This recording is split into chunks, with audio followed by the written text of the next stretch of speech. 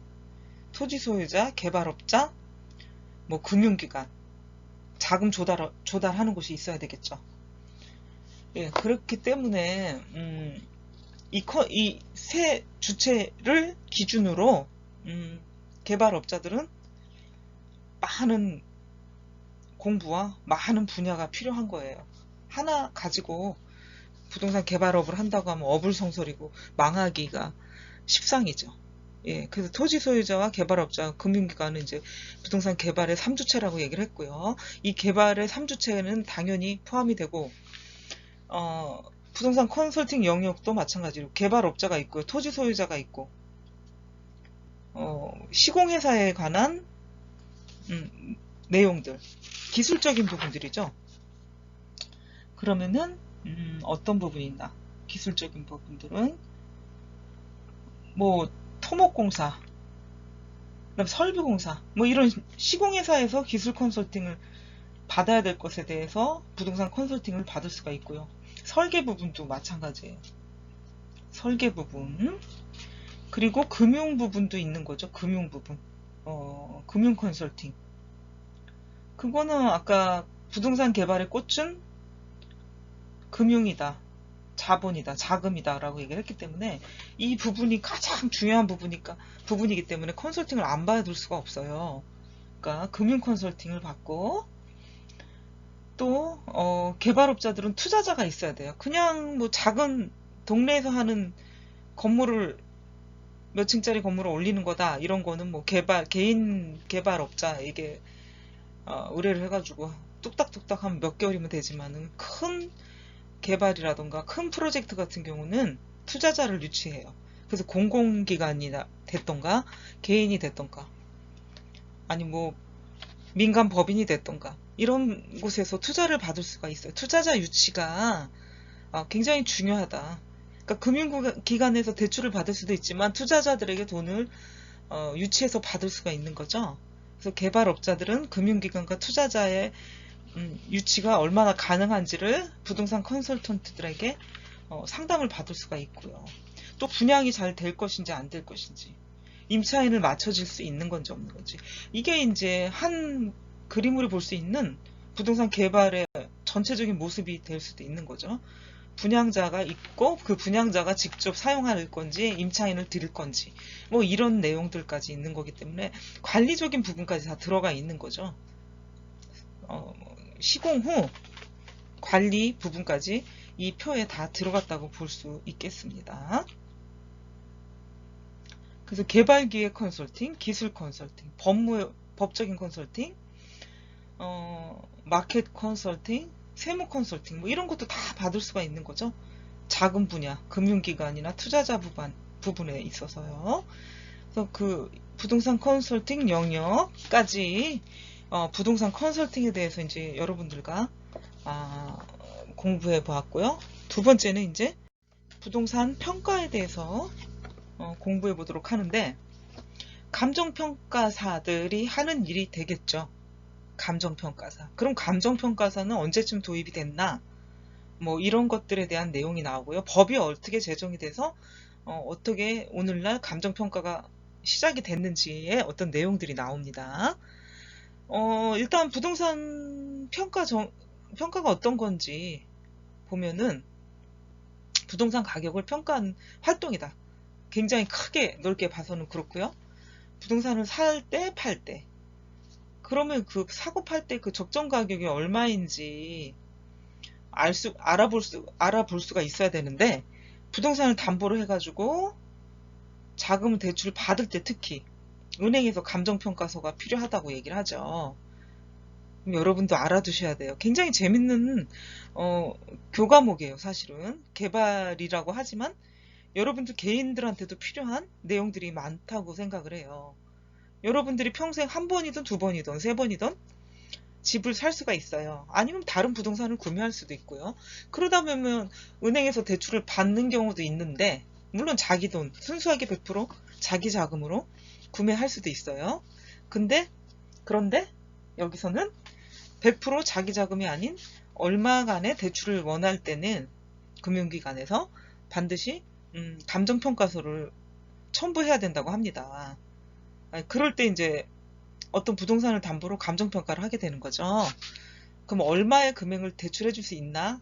그 담보 감정평가서를 보고 알 수가 있는 거예요. 알겠죠, 여러분? 그래서 대출 금액을 받을 때 가능 금액이 얼마인지를 측정하기 위한 기초 자료가 된다. 이게 이제 부동산 감정평가서의 역할이에요. 아시겠죠? 그래서 부동산의 소유권 및 기타 권리 이익의 경제가치를 평가해서 화폐액으로 표시하는 거가 감정평가다. 전문가의 활동 영역인데 그게 감정평가사의 활동입니다. 우리나라 평가 시작은 이제 1972년도에 국토이용관리법이 제정이 되고요. 또 이 법이 토지평가사 제도에 도입이 돼요. 그리고 나서 73년 부동산 감정평가에 관한 법률이 제정이 되고요. 공인감정서 제도가 재무부, 지금 재경부라고 얘기할 수가 있죠. 기획재정부, 현재 기획재정부. 네, 재무부 주관하에 도입이 되고 이걸 이중 구조로 이제 가지고 가게 됩니다.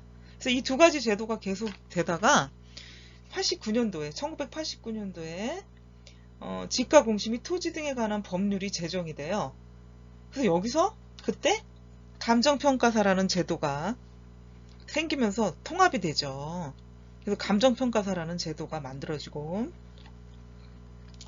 오늘날까지 이어오고 있습니다. 그러니까 부동산 평가는 누가 하고 그 역사, 그 다음에 어떤 법에 의해서 생겨났고 또 이원화되다가 하나로 통합된 게 언제인지 이걸 지금 얘기하고 있는 거니까 여러분들이 알아두시면 참 상식적으로 좋다고 생각을 합니다. 뭐 우리가 대학에서 상식만 배우는 것은 아니지만 생활에 필요하다, 실용 학문이 된다면 더 할 나위 없이 좋지 않을까 생각을 합니다. 부동산 평가의 영역을 한번 보겠습니다. 표준지 평가, 토지 수용 및 사용의 보상 평가. 이럴 때 부동산 감정평가사들이 필요하다 하는 걸 얘기하는 거죠. 또 국공유지 취득 및 처분을 할 때 평가가 필요하고요. 네 번째는 유유지 매수하고요. 선매평가할 때 감정평가사들이 필요하고 징발재산의 보상평가, 징발재산의 보상평가할 때, 그 다음에 과세시가 표준액 산정을 위해서 표준지 평가할 때, 개발부담금 산정을 위해서 평가할 때, 택지 공급이나 분양을 위한 평가가 필요할 때, 환지를 평가할 때, 채비지 매각할 때 평가가 필요하고요. 토지의 관리, 매입, 매각, 경매, 재평가 등에 필요할 때 평가가 필요합니다. 그래서 부동산 평가의 영역은 이렇게 다양하기 때문에 감정평가사들이 아직도 부동산 경기와 상관없이 해야 될 일이 많다고 봅니다. 그럼 여기서 또 한 가지, 여러분들이 어떤 직업을 가지면 또 좋을까 하는 게 또 딱 나오겠죠. 계속 여러분들한테 직업과 연결돼서 얘기하는 거는 계속 자기가 앞으로 어떤 일을 할 것인지를 한두 번쯤 생각을 해서 정해야 될 시기가 빠르면 빠를수록 좋다는 거죠. 뭐 늦어서 나쁠 건 없지만 준비하는 시간이 걸린다는 얘기를 하는 거죠. 그래서 여러분들이 어떤 일을 하면 좋을까 이런 것들을 평상시 생각해 보면 좋겠다고 이제 생각해서 자꾸 직업과 연관돼서 얘기를 합니다. 부동산 관리에서 부동산 소유자를 대신해 가지고 이 부동산을 이용하고요. 목적은 이용, 보존, 개량 요 하는 행위를 부동산 관리자가 하는 게 부동산 관리라고 얘기를 해요. 물론 그 부동산 주인이 직접 이용, 보존, 개량해도 되는데 그러기에는 이제 일이 많고 전문화되고 신경 쓸 게 많다 보니까 점점 분야가 세분화될 수밖에 없다는 거죠. 그러니까 완전 회사 형태로 부동산 관리도 가고 있습니다. 그래서 부동산 관리가 본격적으로 등장하게 된 것은 우리나라는 1979년도. 그러니까 70년대 경제개발이 일어났지만 실질적으로 굉장히 많이 발전을 했던 건 70년대부터이거든요. 그래서 88년도에 서울올림픽까지 유치를 하게 됐고요. 실질적으로 부의 성장 아니면 경제 성장을 이루게 된 거는 70년대 중후반이라고 얘기할 수가 있겠습니다. 그러다 보니까 그때부터 아파트라던가 건물들이 속속 많이 들어서게 됐고요. 우리나라의 어떤 역사와 부동산은 뗄래야 뗄 수 없는 거죠. 물론 경제 성장도 마찬가지고 경제 개발도 마찬가지고 그러다 보니까 70년대 중후반에 우리나라는 급격하게 고도 성장을 하게 되죠. 그러다 보니까 아파트도 생겨나고 빌딩도 생겨나고 뭐 빌라 연립도 생겨나고 공동주택이라는 게 많이 생겨나다 보니까 79년도에 공동주택관리령이라는 법령이 제정이 되고요. 이게 이제 관리령이라는 건 이제 시행령이잖아요. 그래서 아파트와 같은 공동주택은 공동관리가 필요하게 됐고 또 이렇게 건물과 대형화, 전문화되다 보니까 전문회사, 관리회사가 필요하게 된 거죠. 그래서 오늘날에는 관리회사가 너무 많아요. 건설사가 있다 보니까 관리회사를 또 만들게 되고 건설사가 만들지 않은 관리회사라도 또 생기게 되고 이렇게 되는 거죠. 굉장히 경쟁이 치열해서 살아남는다는 게 쉽지 않고 또 살아남아서 이윤을 창출한다는 것도 쉽진 않지만 꾸준히 잘 해오고 있는 업체들은 또 잘하고 있는 걸로 제가 알고 있습니다. 그리고 부동산 유형이 제가 말한 것처럼 다각화돼 여러 형태의 부동산들이 개발이 되고 만들어짐으로 인해 가지고 방법도 다양하게 발전이 되고요. 그 부동산 관리는 물리적인 설비라는 게 뭡니까? 건축물의 어떤 수명이나 외관 관리뿐만 아니라 기능적인 거, 경제적인 거, 법률적인 관리도 포함이 되는 거죠. 종합 관리가 이제 필요하게 됐기 때문에 부동산 관리회사가 필요하다. 개인이 하기에는 한계가 있다. 디자인이나 아니면 부동산의 가치를 올리는 것도 전문화되는 시대라고 볼 수가 있겠습니다.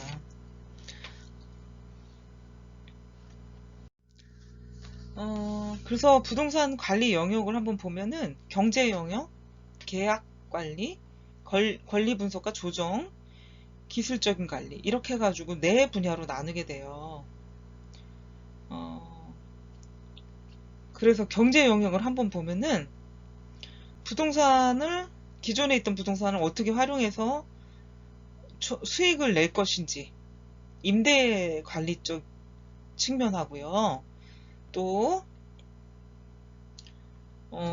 이걸 어떻게 리모델링이나 디자인 변경 어떻게 시설을 잘해서 건물 가치를 높일 수 있는가 하는 그런 경제적인 측면들이 있는 거죠. 두 번째는 계약 관리가 있는데 그건 소유자하고 임차인의 관계에서 발생하는 그 임대차 계약 관리를 이제 말하는데 그것도 주인이 직접 하기보다는 중개를 끼고 하는 건데 예전에는 공인중개사들이 했어요. 근데 요즘은 부동산 관리회사가 만들어지면서 이 건물 관리하는 회사에서 전부 하려고 하는 시도를 하고 있고요. 실제 그렇게 하기도 하고요. 또 그렇게 하려고 확장을 하는 회사도 많습니다. 그러니까 한 기업 아니면 한 회사에서 중개, 관리 뭐 모든 일을 다 하려고 하는 거죠. 그러니까 분업화 시키지 않고요. 법적인 문제, 세무적인 문제 뭐 다 부동산 관리 회사에서 원스톱으로 하려고 하는 움직임이 예전부터 시도되어 왔고 현재 그렇게 하는 것도 많아요. 그래서 공인중개사들이 힘들어졌고 또 지금 현재도 공인중개사의 어떤 일자리가 많이 약화돼서 없어지게 될 위기에 놓이게 됐죠.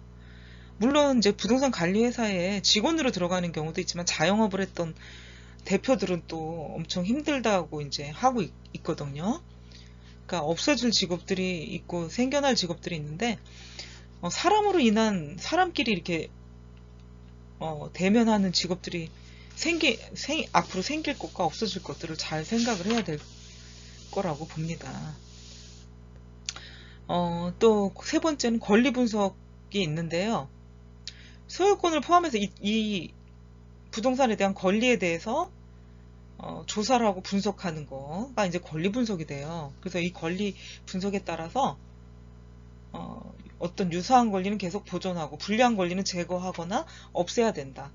그러니까 부동산 관리를 하면서 세입자들에게 아니면 새로운 그 주인들 매매나 매각을 했을 때 어떤 불이익이 있지 않도록 하는 게 이제 권리 분석이라고 볼 수가 있겠습니다. 기술적인 관리는 어떤 설비, 뭐 소방, 증축이나 개축, 시스템, 요즘은 다 시스템화 돼가지고 특별히 뭐 건물에 손을 대야 될 일들이 많지 않게 시스템화, 컴퓨터화 된 거죠. 유비쿼터스? 예전에는 공동주택이나 특히 아파트에 접목을 많이 시켰는데 점점 이제 건물 전체로 확대가 되는 추세이죠. 그렇게 되면은 처음에 초기 비용은 많이 들지만 인건비나 점점 세월이 흐를수록 비용을 줄일 수 있는 게 시스템 설계다, 시스템 컴퓨터화다. 이거밖에 없어요. 사람을 줄이는 직업이 되겠죠. 이것도 마찬가지로. 건물을 유지하는 데 있어서 인건비를 최소화시키는 방법 중에 하나라고 볼 수가 있겠습니다. 그래서 부동산 관리의 세 가지 영역을 앞에 설명드렸는데 표로 한번 보면 자산 관리, 건물 및 임대차 관리, 시설 관리. 그래서 수익 모델을 수립을 하고요. 관리 효율을 목표로 하면서 하는 게 건물 임대차 관리 및 시설 관리가 되겠고요.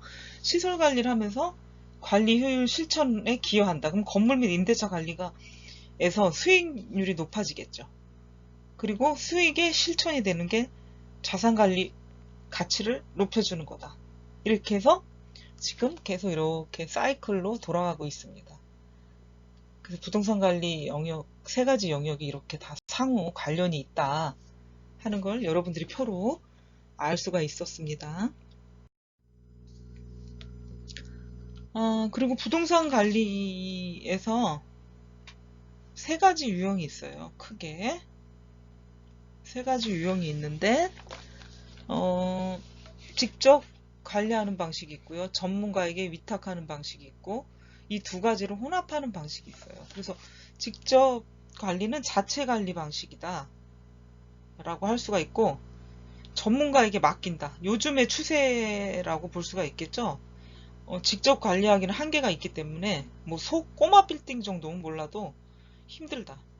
그래서 위탁관리 방식이 요즘은 활성화되어 있고요. 세 번째는 혼합관리 방식도 많이 사용하고 있는 방식입니다. 그러면은 직접관리 방식, 위탁관리 방식, 혼합관리 방식에 대해서 한번 보도록 할게요. 직접관리 방식은 소유자가 직접 관리하고요.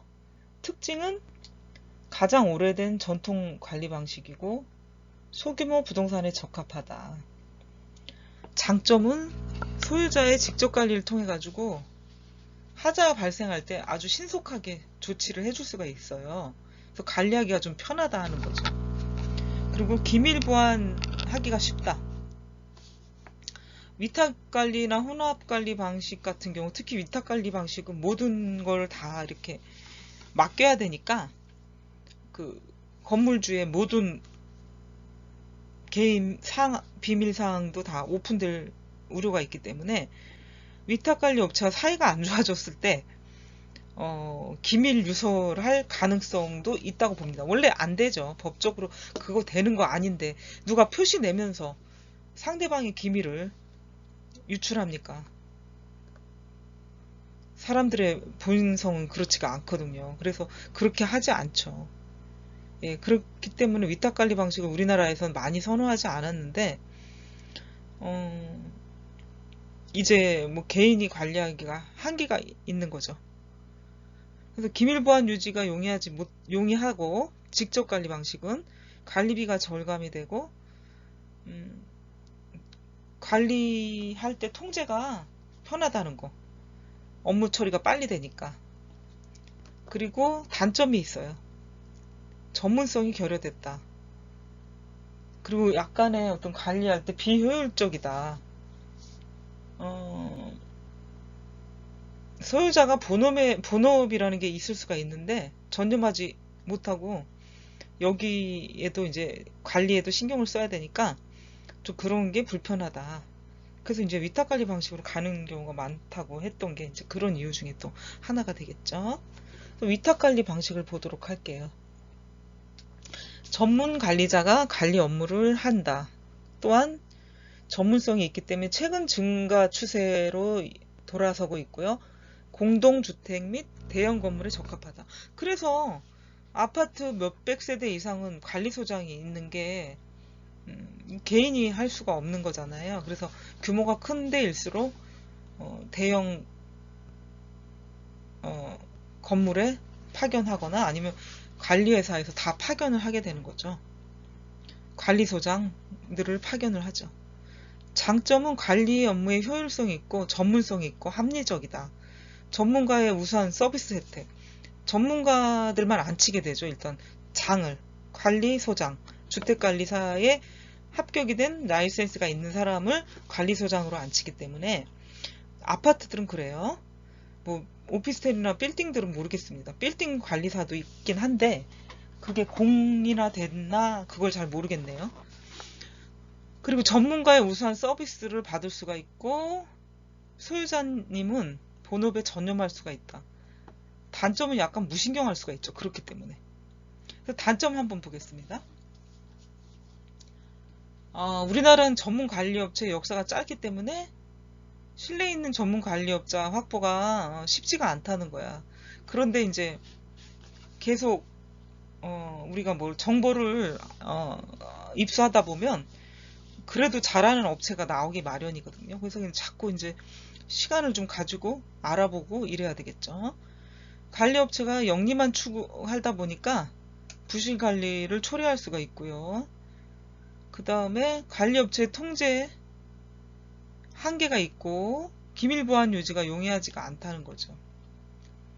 근데 이게 다 연결고리예요. 위탁관리 방식 같은 경우는 아까 턴키 사업 어느 건설업체에 모든 걸 맡기게 돼요. 뭔가를 개발을 아예 그 개발 계획부터 건축 도면부터 시공부터 관리까지 맡기게 되는 게 턴키 사업인데 그러다 보면은 시공사와 건물관리업체와 결탁관계가 안 될 수가 없어요. 그 좋든 나쁘든 뭐 결탁관계가 없겠다고 볼 수가 없겠죠.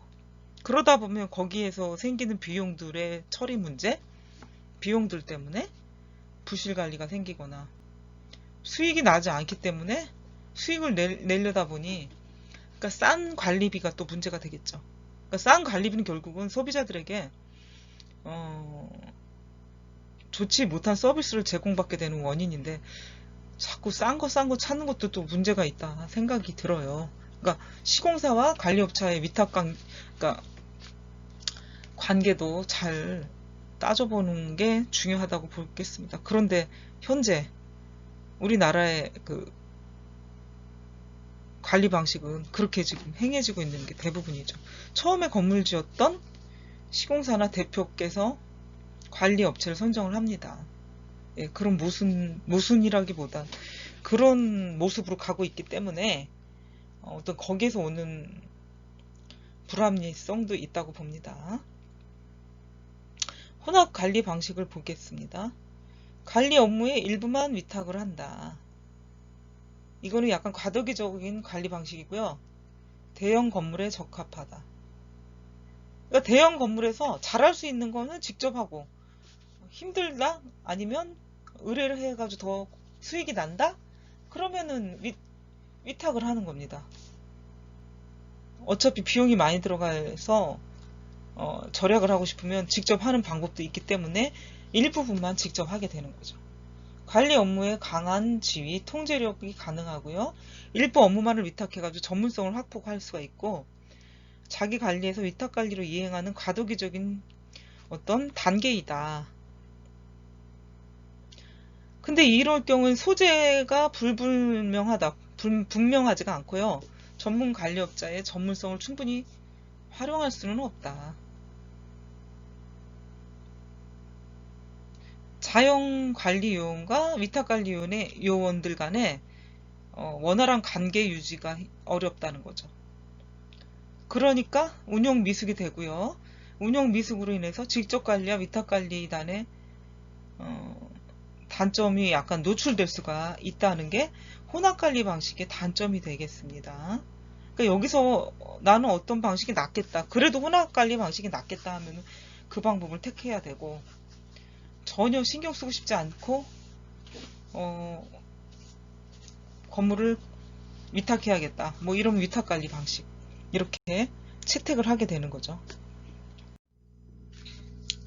세 번째, 네 번째죠. 부동산 컨설팅, 평가, 부동산 관리까지 했고요. 네 번째, 부동산 금융을 하겠습니다. 부동산 금융의 정의를 한번 볼게요. 부동산 금융은 필요한 자금 조달 방법과 제도가 이제 부동산 금융의 정의라고 볼 수 있겠어요. 개발사업은 PF, 프로젝트 파이낸싱, PF를 일으켜야만이 큰 개발 사업이 가능하고요. 또 그게 없으면 분양률도 저조하고 자금의 압박을 느낄 수가 있게 되는 거죠. 그래서 이 부동산 금융의 어떤 조달 방법에 있어서 크게 두 가지가 있는데, 첫째는 부동산 담보로 자금을 빌려주거나 채권을 확보하는 게 있고, 둘째는 이 펀드를 조성하는 것이에요. 대다수의 어떤 투자자들을 모집하는 거. 그게 이제 리츠나 부동산 신탁이나 ABS나 MBS. 기존에 우리나라는 첫 번째죠. 부동산을 담보로 자금을 빌려주거나 채권을 확보하는 거고요. 2000년대 이후에 들어서 리츠나 부동산 신탁, ABS, MBS가 활성화돼 가고 있는 거죠. IMF를 기점으로 이런 부동산 상품이 해외에서 유입이 된 거죠. 부동산 시장을 개방해라. 압력이 들어왔기 때문에 부동산도 소액의 자금을 가지고 투자할 수 있게 리츠, 신탁, ABS, MBS를 만들어 놓은 거죠. 근데 기존에 우리나라에서 어떤 개발이나 프로젝트라는 거는 첫 번째 유형이 거의 90%를 차지하고 있는데, 점점 펀드 조성을 해서 개발을 하거나 아니면 어떤 부동산을 구입을 해서 투자 수익을 내고 있습니다. 그래서 부동산 금융에서 보면 리츠가 도입이 돼요. 리츠가 도입이 돼.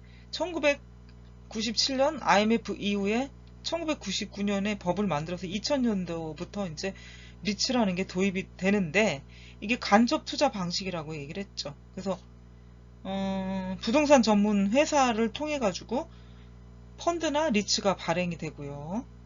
그래서 앞으로는 뭐 더 많은 금액이 발행이 될 것으로 예측이 돼요.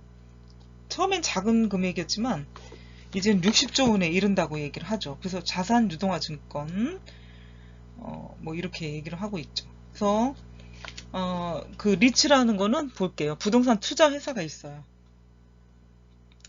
그래서 이거는 이제 자산을 가지고 부채 자본, 자기 자본, 이거는 이제 재무제표의 어떤 구조인데, 부동산 투자회사 리츠회사는 자산관리회사 AMC에다가 위탁을 해요.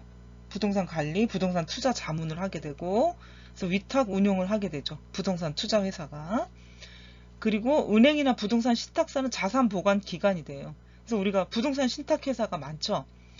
뭐 무궁화 신탁, 하나로 신탁, 국민 신탁, 국민은행, KB 신탁이죠. 이런 것들이 많아요.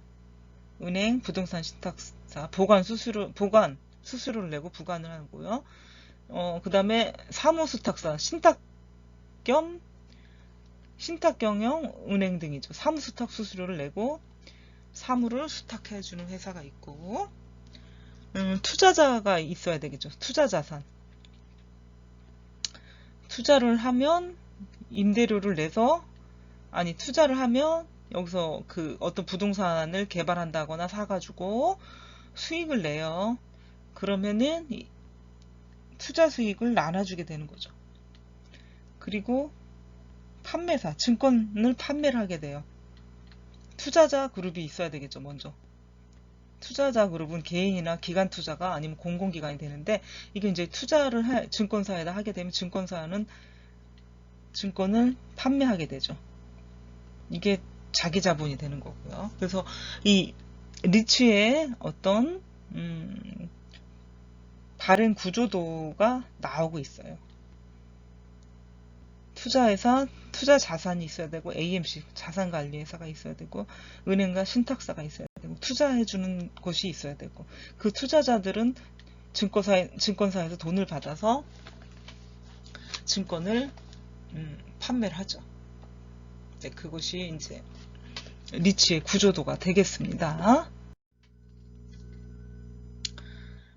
부동산 금융의 영역, 리츠는 많은 투자자들의 자본을 모아가지고요. 어떤 부동산이라도 구매를 해가지고 결합한 회사나 영업을 하는 신탁회사다라고 볼 수가 있겠어요. 그래서 돈을 여러 투자자들한테 받아서 펀드를 발행을 하죠. 발행을 해서 그 돈을 가지고 부동산을 사서 수익이 나면 투자자들에게 수익을 나눠주게 되고요. 아니면 부동산으로도 나눠줄 수도 있고요. 뭐 이렇게 되는 거죠. ABS를 한번 보도록 하겠습니다. ABS 자산 유동화 증권 부실채권이라는 게 있는데 그걸 일정한 규모로 집합시켜요. 하나만 가지고 이제 유동화 시키는 게 아니고 부실한 채권들을 많이 다 모아가지고 제3자 특수 목적회사 유동화 전문 업체에다가 넘겨요. 그래서 제3자로 하여금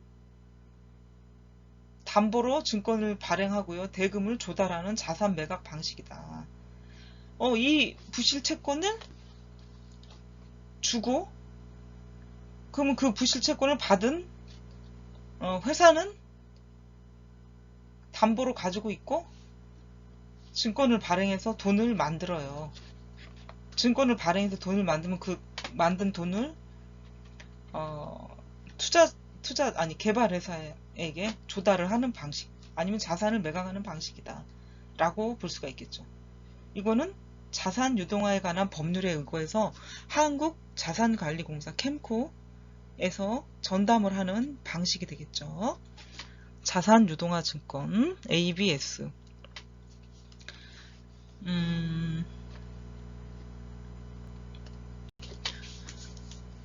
다음 ABS의 발행 구조를 볼게요. 제가 앞에 얘기한 것처럼 유동화 전문 회사에다가 신탁을 해요. 그죠? 부실 증권들을 신탁을 하게 되고요.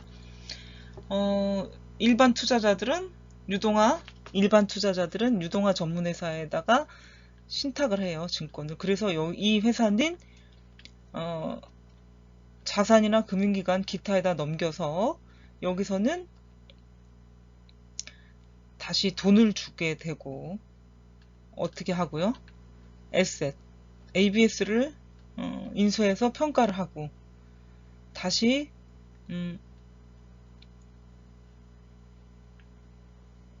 양도를 하게 돼요. 자산을 양도를 하고 유동화 증권을 발행하게 돼요. 이 회사에서. 그 다음에 일반 투자자들은 대금을 지급을 하게 되고요.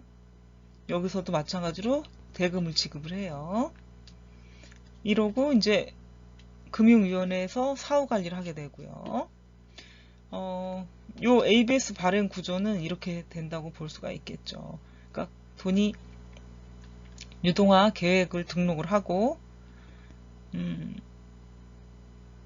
두 번째는 자산을 양도를 하고 자산 양도를 등록을 하고 자산 유동화 증권 발행하고요. 대금을 지급하고 여기 유동화 전문회사에도 금융기관에 대금을 지급을 해요.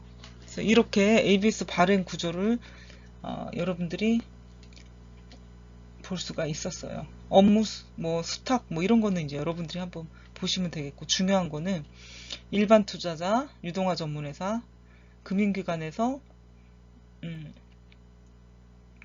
돈을 주고 또 SPC 회사에서 유동화 전문회사에서 증권 발행하고 다시 돈을 회수하는 그런 과정들을 이렇게 나타내고 있는데, 이걸 표를 한번 유심히 잘 보시고 여러분들이 공부를 해보면 더 좋겠습니다. 부동산 금융의 영역을 보면 자산 보유자가 유동화 전문회사를 설립을 하게 되고, 이 보유자는 자산을 SPC, 특수 목적 회사죠. 뭐 아니면 페이퍼 컴퍼니도 될 수가 있고요. 특수 목적 회사는 양수받은 자산을 기초로 ABS를 발행을 하고 그 앞에 표에 대한 설명을 한다고 보면 되겠죠. 투자자로부터 ABS 발행 대금을 SPC로 유입을 해요. 다시 SPC, 특수목적회사는 유동화 전문회사가 되죠. SPC는 유동화 전문회사, 표에서는 ABS 매각 대금을 자산 보유자에게 지급을 해요. 또 유동화 전문회사 SPC는 자산관리자의 자산관리 위탁계약을 체결을 하고 자산관리 운영 및 회수 대금을 SPC에 입금을 한다. 그래서 SPC는 회수 대금으로 원리금을 상환하고요. 수익금을 배분하고 출자 지분에 대한 배당, 지분형 있죠. 수익형과 지분형. 채권은 뭡니까? 돈을 원리금을 가져왔는데 내가 상환할 것들. 그래서 투자자에게 원리금을 지급을 하면 됩니다. 그러니까 펀드를 발행해서 돈이 들어갔다 나왔다 하는 과정들이고요. 최종적으로는 회수를 해서 SPC 회사가 원리금 상환하고 수익금 배분하고 출자 지분형에 대한 배당을 해주면 되는 거죠. 결국은 ABS도 마찬가지. 부실채권을 모아가지고